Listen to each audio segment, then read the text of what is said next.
আজকের গল্প পার্সোনাল চোর।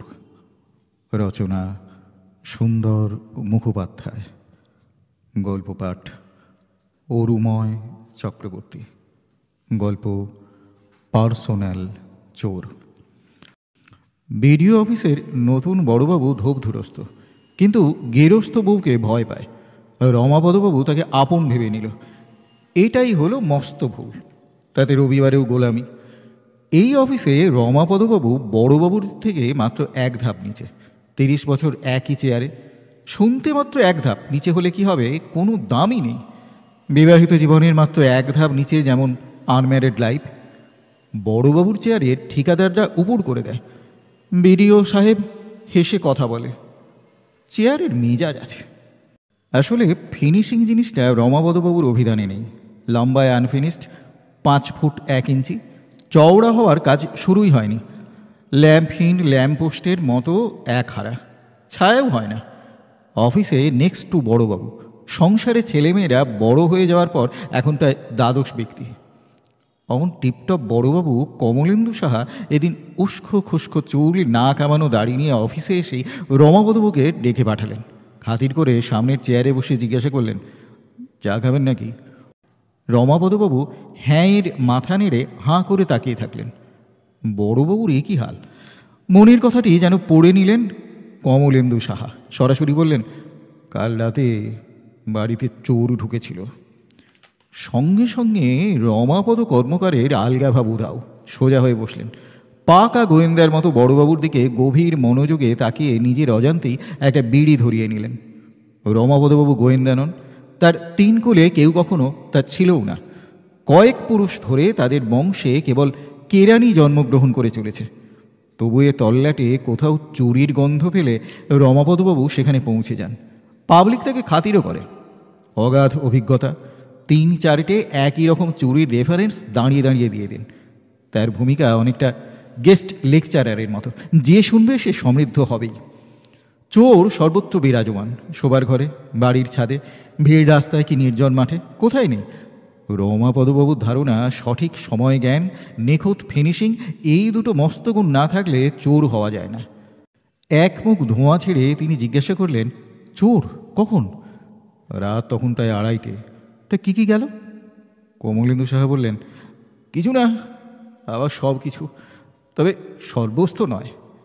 ভীষণ অবাক হয়ে রমাপদবাবু বললেন, মানে? বড়বাবু চায়ে একটা চুমুক দিয়ে বললেন, আমার তো কাল বিডিও সাহেবের সঙ্গে জেলা সদরে থাকার কথা। সাহেব হঠাৎ বললেন, জরুরি কাজ পড়েছে, আমি ফিরছি, আপনি থেকে যান। আমি ভেবে দেখলাম, সাহেবই যখন নেই থেকে কি লাভ, কাল সকালে যা হয় আসা যাবে। রাত 10টা নাগাদ আমি ফিরলাম। বাড়িতে এসে থেকেই দেখছি বউয়ের মেজাজ সপ্তমে। বলছিল, এই জন্যই বাঙালিদের কিচ্ছু হলো না, সময় জ্ঞান নেই। তারপর খেয়ে দিয়ে দুজনে শুয়ে পড়লাম। বউ খুব রেগেছিল তো, তাই আমার দিকে পিঠ করে উল্টো মুখে। তার দেখা দেখি আমিও তাই। বউ রেগে গেলে আমি ছুঁই না, শুধু শুধু হাত পুড়বে। বউয়ের রাগ হলো গরম দুধের মতো, বুঝলেন কি না? ঠান্ডা হলে সর পড়ে। তাই একটু রয়ে শুয়ে গেলে সরটুকু এক্সট্রা। রমাপদবাবু দ্বিতীয় বিড়ি ধরালেন। বড়বাবু গলা নামিয়ে বললেন, রাত 2:30 নাগাদ বউ আমাকে জাপটে ধরে বলল, ও চোর। আমি তখনও দেয়াল মুখো হয়ে ঘুমিয়ে ঘুম ভাঙা সরে বললাম, কোথায়? তা বউ কি বলল জানেন? রমাপদবাবু চুপ। গলাটা আরও খাদি নামিয়ে কমলেন্দু সাহা বলে উঠলেন, বউ বলল, চোর এই বিছানাতেই শুয়েছিল গো, একধারে। ঘটনাটা হজম করতে রমাপদবাবু পরপর দুবার ধোঁয়া ছাড়লেন। কমলেন্দুবাবু সেই নিচু গলাতে খানিকটা কৈফিয়ত দেওয়ার ভঙ্গিতে বললেন, তারপর বউ আরও যা বলেছে সেটা ভীষণ প্র্যাকটিক্যাল। মাঝরাতে হঠাৎ ঘুম ভাঙলে মাঝে মাঝে দিক ভুল হয়ে যায় না, বউয়েরও তাই হয়েছিল। আমি মনে করে ডান কাত হয়ে চোরটাকেই ঝাপটে ধরেছিল কিছুক্ষণ। তারপর চোরের গায়ে সুন্দর ডিওয়ের গন্ধ পেয়ে বুঝেছে ওটা আমি নয়। তখন আবার বাঁ কাত হয়ে আমাকে, তারপর বাঁ কাতে আমাকে ধরতেই ওদিক দিয়ে চোর হাওয়া। আপনি কি করলেন? কমলেন্দু সাহা একটু বিরক্ত হয়ে বললেন, কী আবার করবো, উঠে লাইট জেলে ঘরদোর দেখে গিয়ে ফের শুয়ে পড়লাম। বউ জল টল খেয়ে ধাতস্থ হলো। তখন রাগ উধাও আমায় জিজ্ঞেস করছিল, এইটা বোধহয় দুঃস্বপ্ন না? রমাপদবাবু বললেন, তা কী জবাব দিলেন? কিছু বলিনি। আপনার কি মনে হয়? রমাপদবাবু গভীর চিন্তায় ডুবে গেলেন কিছুক্ষণ, তারপর বললেন, স্বপ্নদোষও হতে পারে। জবাবটা শুনে কমলেন্দু সাহা গুম হয়ে রইলেন। রমাপদবাবু ফের বললেন, আবার পার্সোনাল চোর হওয়াও অসম্ভব নয়। পার্সোনাল চোর, ওই সেটা কি বস্তু? ওই পার্সোনাল অ্যাসিস্ট্যান্ট টাইপের, ছায়ার মতো সবসময় সঙ্গে সঙ্গে থাকে। কিছু না বুঝে কমলেন্দু সাহা চিন্তিত মুখে জিজ্ঞাসা করলেন, চোরটার বয়স কেমন হবে বলুন তো, বুড়ো? রমাপদবাবু বললেন, পোস্ট অফিসের ক্যাশে বসে যে ছোকরা গোপাল হালদার, চেনেন নাকি? ওরটা বলে দিতে পেরেছিলাম। কীরকম? রমাপদবাবু চেয়ারে হেলান দিয়ে পায়ের উপর পাটা তুলে নিয়ে বললেন, সে ছোকরা অফিসে আসছিল, বুক পকেটে 500 টাকা আর ওই কী যেন বলে গোলাপি রঙের প্যাকেট, তার উপর নিষিদ্ধ ছবি। ওইটা ছিল, নতুন বিয়ে তো, বাসে পকেট মানি হয়ে গেল, টাকা প্যাকেট সব হাওয়া। কোন শুদ্ধ জব বাবা। রমাপদবাবু বিরক্ত হয়ে বললেন, আগে সবটা শুনুন। অফিসে এসে চেয়ারে বসতে গিয়ে ছোকরা বুঝলো সব যায়নি, পেছনের পকেটে প্যাকেটটা গোঁজা রয়েছে। তাই নাকি? চোর বুক পকেট থেকে ঝেড়ে হিপ পকেটে দিয়ে দিল? দিলেও তো শুধু গোলাপি প্যাকেটটা, টাকা নয়। হালদারের সন্দেহ, বাসে একটা বাচ্চা ছেলে তাকে ওয়াচ করছিল, ঝেড়েছে সেই। আমি সহমত হইনি, এই নিশ্চয়ই কোনো দায়িত্বশীল বয়স্ক চোরের কাজ। প্যাকেটটা কাজে লাগবে না, শুধু শুধু নিয়ে কী লাভ? ও জিনিস আবার সেকেন্ড হ্যান্ড বিক্রিও হয় না। কমলেন্দু সাহা টেবিলে ঝুঁকে বললেন, তাহলে আমার কেসটা কি বুঝছেন? এবার রমাপদবাবু বিব্রত মুখে বললেন, এটা একটু জটিল, আরও না দেখে বলা যাবে না। কমলেন্দু সাহা ব্যাকুল হয়ে জিজ্ঞাসা করলেন, আরও দেখে মানে চোর কি আবার আসতে পারে নাকি? রমাপদবাবু একটি ভেবে বললেন, তা পারে। বাহ, তা আবার হয় নাকি? জেনারেলি চোর তো এক জায়গায় বারবার আসে না। এবার সামান্য গলা খাঁকারি দিয়ে রমাপদবাবু বললেন, কে বলল আসে না? তবে শুনুন। কমলেন্দু সাহা অবিশ্বাস নিয়ে তাকিয়ে রইলেন। রমাপদবাবু বললেন, বাজারে ওই দোকানটা কী যেন নাম, দেবদাস আলুঘর, দেখেছেন? দেখেছি। ওরই মালিক মন্টু দাস। আগে কবিতা লিখত, এখন আলুর ব্যবসা করে। দেখতে কুলির মতো, আসলে মালিক। সন্ধ্যের দিকে ওর দোকানে মাল ঢোকে, ভোর রাত থেকে এই বিক্রি বাটা শুরু। সারাটা রাত মন্টু এখানেই শোয়। মাদুর পেতে মিশকালো মন্টু শুয়ে থাকলে বোঝাও যায় না কেউ আছে, কেবল বালিশের পাশে তার খৈনির ডিবেটা চকচক করে। বড়বাবু বিড়ি মুখে দিয়ে দেশলাই চাইছিলেন। রমাপদবাবু সেটা বাড়িয়ে দিয়ে বললেন, চোর এসে একদিন ওর ভর্তি ডিবেটা দিয়ে প্লাস্টিকের কাহালি ডিবে রেখে চলে গেল। বেশ, এইটুকু? তারপর আবার কি? পরের দিন ফের ভরা প্লাস্টিকের ডিবেটা নিয়ে পুরনো চকচকে খালি ডিবেটা রেখে গেল। এইভাবে রোটেশনে চললো কদিন। রোজ মন্টু ডিবে ভর্তি করে দিত? হ্যাঁ দিত। ভাবছেন তো কেন? আমিও জিজ্ঞাসা করেছি। মন্টু বলল, আলু টালু কিচ্ছু নেয় না, 2 টাকার খৈনি দিয়ে যদি বিনা পয়সায় পাহারাদার পাওয়া যায় মন্দ কি? আমি ঘুমলেও সে তো খৈনির লোভে জেগে থাকে। কমলেন্দু সাহা একটা হুম ছাড়া কিছু বলতে পারলেন না। রমাপদবাবু টুকটুক করে খানিক বিড়ির কাশি কেশে নিয়ে বললেন, কম ক্ষতিকর চোরেরা আসতেও পারে। কমলেন্দু সাহা আশ্বস্ত হয়ে বললেন, আমারটা কম ক্ষতিকর বলছেন? তাও হতে পারে। জড়িয়ে ধরেছিল তো কিছুক্ষণ মাত্র। কিছুক্ষণটা কতক্ষণ জানেন কি? না, তা জানি না, ভয়ে জিজ্ঞাসা করিনি। রমাপদবাবু বললেন, জিজ্ঞাসা করে লাভ নেই। কিছুক্ষণ মানে যে কতক্ষণ তা কেউই জানে না। মশা মাছে 3 দিন, মানুষ 70 বছর। দুজনেরই মনে হয় এই তো কটা দিন। তা বটে। রমাপদবাবু পায়ের উপর পা তুলে বসেছিলেন, এবার পাটা নামিয়ে দিলেন অত্যন্ত সিরিয়াস ভঙ্গিতে। তারপর বললেন, আপনার ভালোর জন্যই বলছি, যদি আবার হয়, মানে বউয়ের পাশে চোর শুয়ে পড়ে, কাউকে বলতে যাবেন না। কেন? রমাপদবাবু উঠে পড়েছিলেন, ফের চেয়ার টেনে বসলেন। তাহলে আর একটা রেফারেন্স দিতে হয়। আমার দূর সম্পর্কের এক মামা কলকাতায় থাকে, তার একদিনে 3 বার পকেটমারি হয়েছিল। সকালে বাজারে, তারপর অফিস যাওয়ার সময় বাসে, ফের অফিস ফেরত রাস্তায়। টাকার অঙ্কে 200, 500, 100, শেষেরটা ধার করা। বড়বাবু অবাক চোখে তাকিয়ে বললেন, বলেন কি? রমাপদবাবু বললেন, প্রথম পকেটমারিটা শুনে মামি তো কেঁদে কেটে একসা, কী হবে গো। দ্বিতীয়টা শুনে বেধড়ক ঝাড় দিয়ে বলল, বুড়ো হয়েছ, একটু সামলে সামলে চলতে পারো না, ক্যাবলা কোথাকার। আর তৃতীয়টা শুনে তো হেসেই খুন, বলেছিল, তোমার ভীমরতি হয়েছে গো, ছি ছি ছি।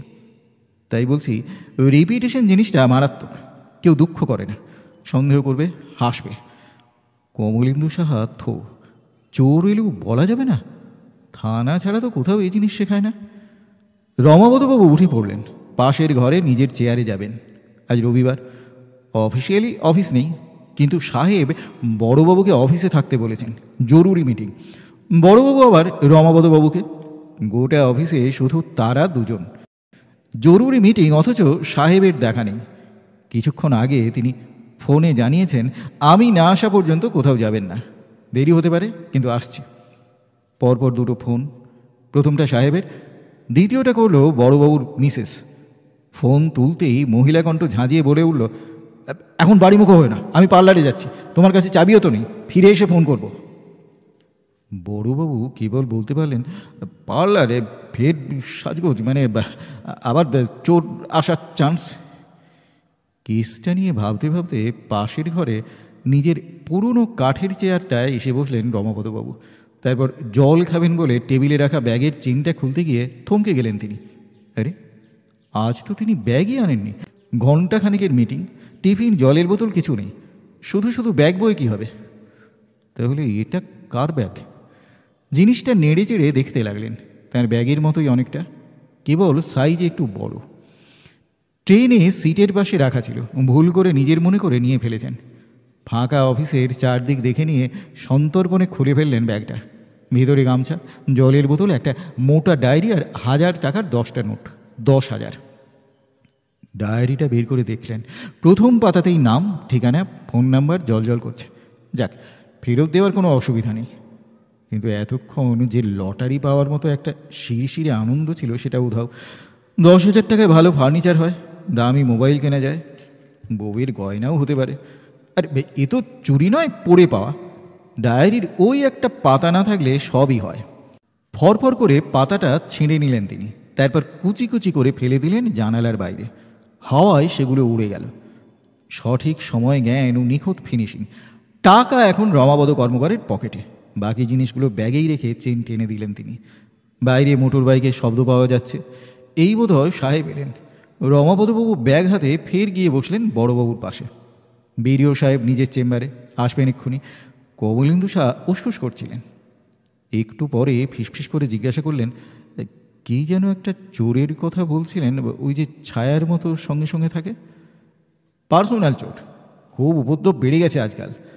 বড়বাবুকে খুব চিন্তিত দেখালো। বললেন, এই চোর দেখতে কেমন হয় বলুন তো? মুস্কো, হেভি চেহারা? সেরকম হতে পারে, আবার নাও পারে। আসলে যে যেমন তার পার্সোনাল চোরও তেমনি হয়। রোমান্টিক লোকেদের রোমান্টিক, নিরীহ মানুষদের নিরীহ। আপনি দেখেছেন কখনো? রমাপদবাবু ব্যাগটার দিকে তাকিয়ে সমঝদারের ভঙ্গিতে মাথা নাড়লেন। তার মানে হ্যাঁও হয়, নাও হয়। তাকে উদাস দেখাচ্ছিল। কমলেন্দু শাহর উদ্বেগ কিছুমাত্র কমল না।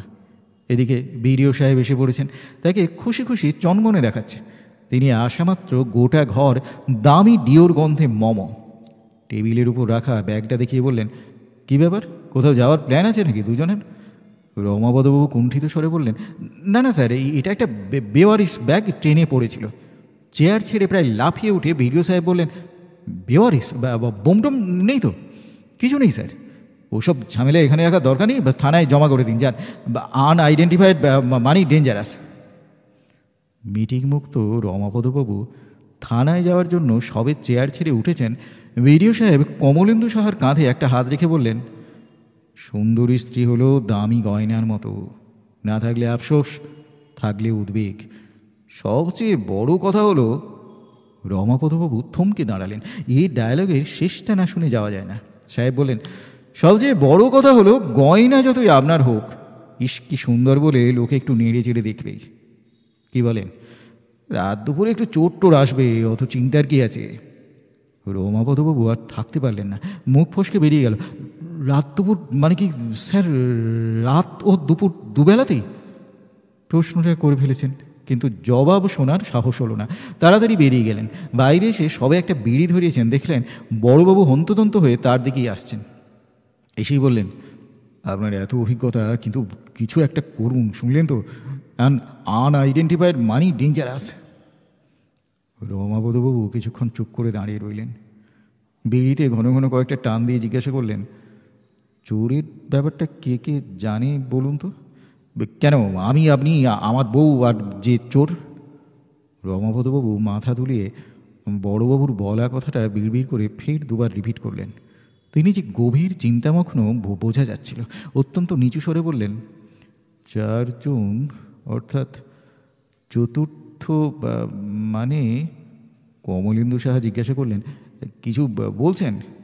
রমাপদবাবু পরিষ্কার স্বরে বলে বললেন, চতুর্থ মানে অব্যর্থ, যাহা 52 তাহা 53, 4 মানেই 5। এই হেঁয়ালি কিছুমাত্র না বুঝে বড়বাবু বললেন, মানে? রমাপদবাবু বললেন, না বুঝলে বোঝার চেষ্টা না করাই ভালো। আপনার কেসটার চোর আইডেন্টিফাই হলে বেশি ডেঞ্জার। পার্সোনাল চোর তো ধরা না দিলে ধরা যায় না। অধৈর্য বড়বাবু বললেন, তবু? রমাপদবাবু কিছুক্ষণ চুপ করে থেকে কমলেন্দু সাহার প্রবল উদ্বেগ ও আগ্রহ যেন মেপে নিলেন। তারপর বললেন, আপনি বরং ডিওর দিকটায় নজর দিন। এ চুরির ওটাই একমাত্র সূত্র। বিবাহ মানে হলো বিশেষভাবে বহন, বি পূর্বক বহ ধাতু। তাহলে বি পূর্বক ডিও, যে লোক শরীরে ডিও বহন করে ব্যাকরণ অনুযায়ী, সেই তো। বড়বাবুর চোখ বড় বড় হয়ে উঠেছিল, কোনো কথা বের হলো না। রমাপদবাবু ব্যাগ কাঁধে থানায় পৌঁছলেন। মেজবাবুর সামনে যেতেই একটা মোটা খাতা টেনে নিয়ে তিনি এমনভাবে প্রশ্ন শুরু করলেন যেন কতকালের চেনা। রমাপদবাবু রোজই আসেন। কী হলো, মেয়ে পালিয়েছে? আগে না। তাহলে সাইকেল চুরি না বাইক? কিছু না। দোষ? তাহলে মোবাইল? না স্যার। তাহলে কি? রমাপদবাবু সংক্ষেপে বলবেন না বিস্তারিত বুঝতেই কিছুক্ষণ কেটে গেল। তিনি বিড়বিড় করে কিছু একটা বলে উঠলেন। মেজবাবু বাজখাই গলায় বলেন, ধরুন মশাই, সময়ের দাম নেই, শর্টে বলুন, শর্টে কী চুরি হয়েছে? এবার ব্যাগটা শক্ত করে ধরে একটু কেশে 5 ফুট 1 ইঞ্চি রোগা পাতলা আনফিনিশড রমাপদ কর্মকার জীবনে প্রথমবার ফিনিশিং লাইন টাচ করলেন। পরিষ্কার স্বরে বললেন, আগে আমি। পার্সোনাল চোর আমাকেও ছাড়েনি স্যার।